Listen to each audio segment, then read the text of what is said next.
평등 보도록 하겠습니다. 평등.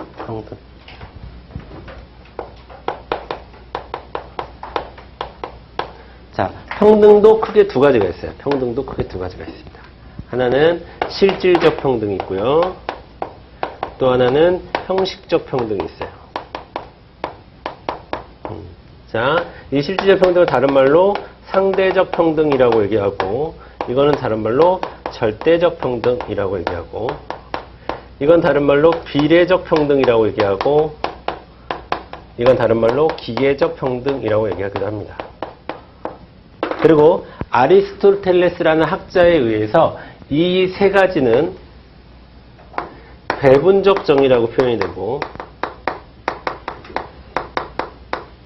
요 세 가지는 평균적 정의라고 표현이 됩니다.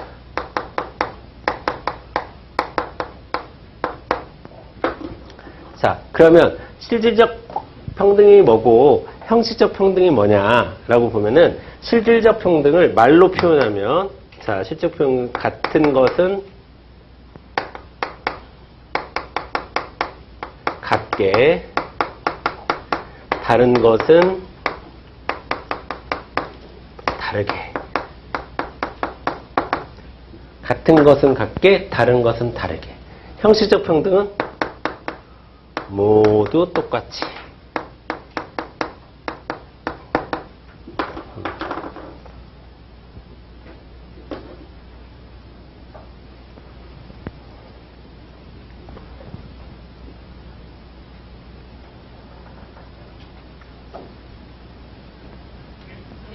자, 여러분 실질적 평등부터 볼게요. 실질적 평등은 같은 것은 같게의 포인트가 있어요. 다른 것은 다르게의 포인트가 있어요. 다른 것은 다르게의 포인트가 있는 거죠. 여기에 포인트가 있는 겁니다. 이 말을 다르게 표현하면 뭐를 인정한다는 거예요? 합리적 차별을 인정한다는 거예요.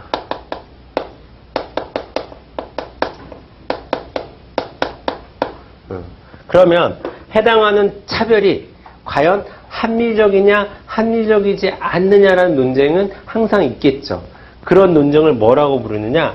그러면 합리적이지 않은 차별에 의해서 피해를 받는 것을 우리가 뭐라고 하냐면 역차별이라고 해요. 역차별. 그래서 항상 요 실질적 평등과 관련해서는 역차별 논쟁이 항상 있습니다.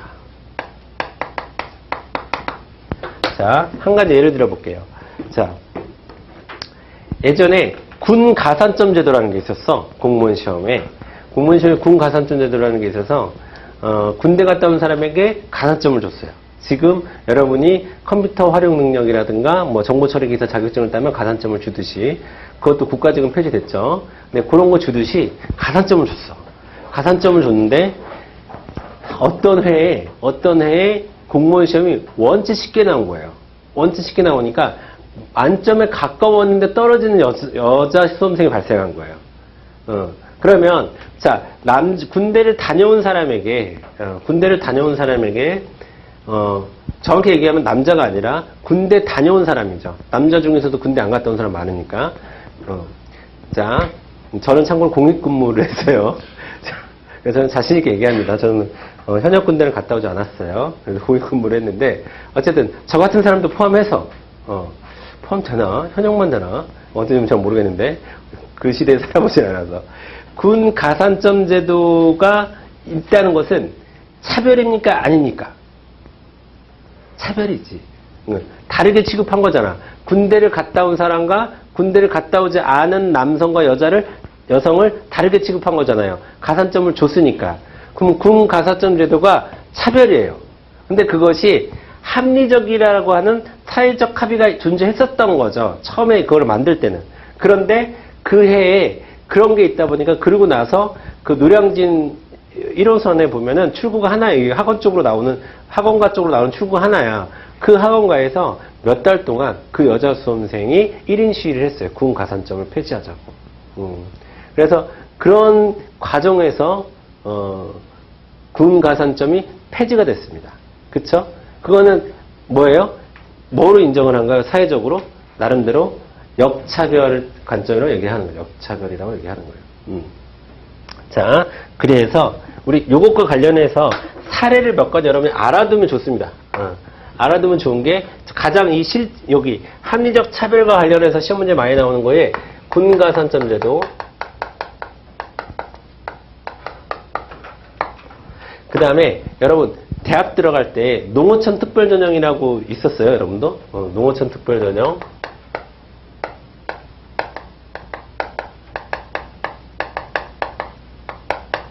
자, 농어촌 특별전형인데 막 이것도 논란이 되게 많죠. 집이 농어촌인데 막 재벌이야. 막 그래가지고 막 뭐 과목별로 과외를 붙여가지고 막 해. 농어촌 특별전형이 있는 이유는 뭡니까? 농어촌에 사는 학생들이 아무래도 사교육이라든가 이런 데 좀 접근할 수 있는 게 기회가 좀 적으니까 이들에게 좀 특혜를 주는 건데 이게 또 역차별이 될 수도 있죠. 뭐 그렇게 되면. 그 다음에 또 화장실 면적, 이것도 시험이 많이 나와요. 화장실 면적. 모든 화장실의 면적은 같아야 된다. 그러면 형식적 평등이고요. 그런 사고는. 그 다음에 여자 화장실이 좀 더 커야 된다. 우리 극장이라든가 휴게소 같은 데 가면 여자 화장실 줄이 항상 길죠. 그래서 여자 화장실의 면적이 더 커야 된다. 그러면 이거는 실질적 평등의 관점으로 가야 되는 거고. 그 다음에 여성 할당제라는 게 있어요, 여러분. 여성 공천 할당제. 이건 나중에 우리 선거 때 또 배우는데 이게 뭐냐면, 자, 여성 정치인이 워낙에 없다 보니까 여성에게만 모든 정당이 비례대표를 할 때 항상 1번, 3번, 5번, 7번, 홀수 번째는 항상 여자여야만 돼요. 그러니까 여성 후보가 없으면 남성 후보가 못 나가요. 한 명이라도 있어야 돼. 남성 후보가 한 명 나가려면 여성 후보가 한 명 있어야 돼. 1번하고 3번은 항상 여자여야 돼. 1번, 3번, 5번, 7번. 홀수 번째는 항상 여성이어야 돼요. 이 얘기를 50% 이상은 여자여야 된다라고 얘기할 수도 있겠죠. 이런 걸 여성 공천 할당제라고 하고, 여성 전용 뭐 주차제라든가 이런 것들도 나오고, 뭐 장애인 전용 주차제도 마찬가지고.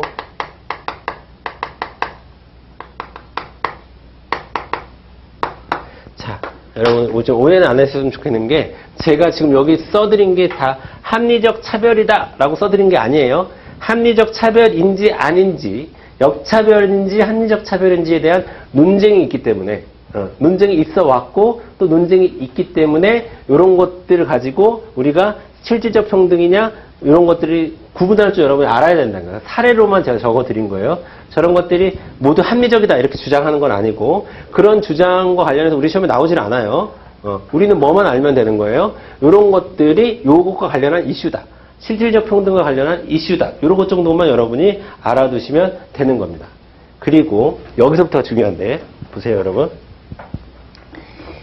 자, 요거는 우리 기본권으로 오면 뭐랑 연결되냐면, 일단 평등권이랑 연결돼요. 평등권. 이건 이렇게도 표현할 수 있죠. 우리나라 헌법에서 보장하고 있는 평등은 실질적 평등을 의미한다, 형식적 평등을 의미한다, 실질적 평등을 의미한다. 이렇게 정리하셔야 되고, 그 다음에 또 실질적 평등을 실현하기 위한 기본권이 또 뭐가 있냐면 사회권이 있습니다.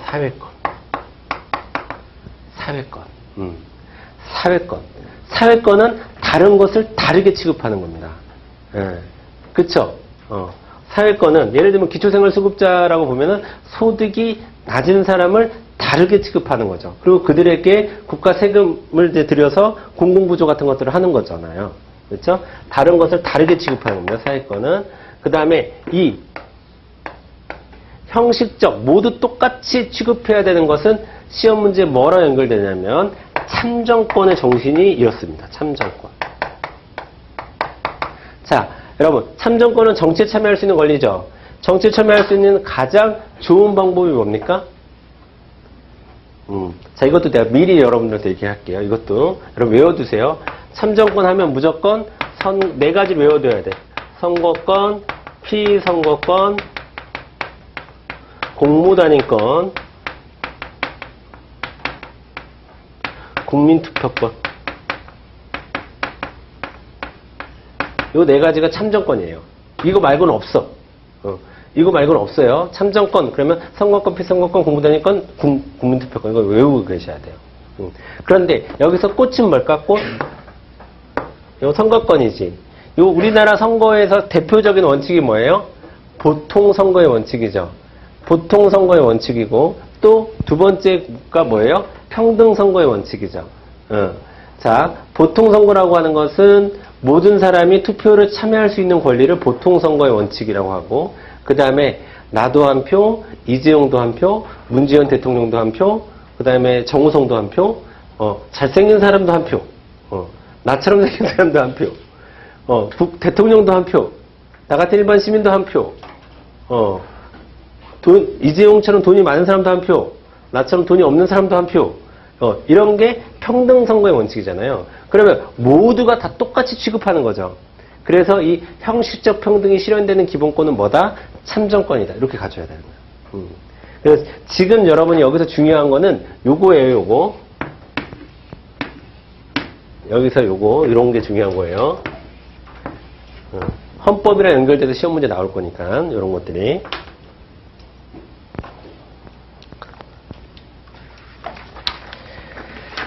네, 여러분 잠깐 쉬었다가 이제 민주주의의 기본 원리를 우리가 배울 텐데, 세 가지예요, 이것도. 국민주권, 입헌주의, 권력분립이 있는데, 우리 이미 입헌주의나 권력분립에 대한 얘기도 다 했고, 국민주권은 사실 얘기할 필요 없고, 뭐 이런 거거든요. 그래서 이건 간단하게 제가 치고 넘어갈 테니까, 그래도 잠깐 뭐 쉬었다가는 하도록 하겠습니다. 잠깐 쉬었다가 이제 기본 원리 보도록 하겠습니다.